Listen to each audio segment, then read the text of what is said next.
రుతుపవనాల సీజన్లో తొలి అల్పపీడనం ఏర్పడింది. ఉత్తర ఒడిశా, పశ్చిమ బెంగాల్కు ఆనుకుని వాయువ్య బంగాళాఖాతంలో అల్పపీడనం ఏర్పడింది. ఇవాల్టి నుంచి ఈ ఆదివారం వరకు శ్రీకాకుళం, పార్వతీపురం, మన్యం, విజయనగరం, విశాఖపట్నం, అల్లూరు సీతారామరాజు, ఏలూరు జిల్లాల్లో ఒక మోస్తరు నుంచి భారీ వర్షాలు కురవనున్నాయి. కోస్తాలోని మిగిలిన ప్రాంతాలు, రాయలసీమలో చెదురుమదురుగా వర్షాలు కురుస్తాయి. ఉత్తరాంధ్ర తీరం వెంబడి బలమైన గాలులు వీస్తున్నందున మత్స్యకారులు సముద్రంలో చేపల వేటకు వెళ్లరాదని విశాఖ తుపాన్ హెచ్చరికల కేంద్రం సూచించింది.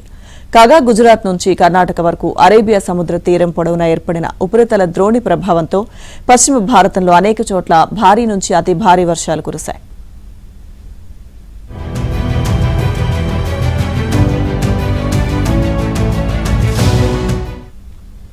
ఇంకా రుతుపవనాలు ఢిల్లీ సహా వాయువ్య భారతంలో అనేక ప్రాంతాలకు విస్తరించాయి. అల్పపీడనం బలపడి మధ్య భారతం మీదుగా పయనించే క్రమంలో ఒడిశా, ఛత్తీస్గఢ్, మధ్యప్రదేశ్, విదర్భ, మధ్య మహారాష్ట్ర, గుజరాత్లో వర్షాలు పెరగనున్నాయని వాతావరణ అధికారులు తెలిపారు. ఇక ఇదిలా ఉండగా గడిచిన 40 రోజులుగా మేడ్ ఇన్ జూలియన్ ఆసిలేషన్ ప్రతికూల దశలో ఉన్నందున హిందూ మహాసముద్రంలో వాతావరణ పరిస్థితులు అంత అనుకూలంగా లేవని వాతావరణ నిపుణులు విశ్లేషించారు. దీంతో రుతుపవనాలు ప్రవేశించిన తర్వాత పెద్దగా ప్రభావం చూపకపోవడంతో జూన్లో దేశంలో సాధారణం కంటే 40% తక్కువగా వర్షపాతం నమోదైంది.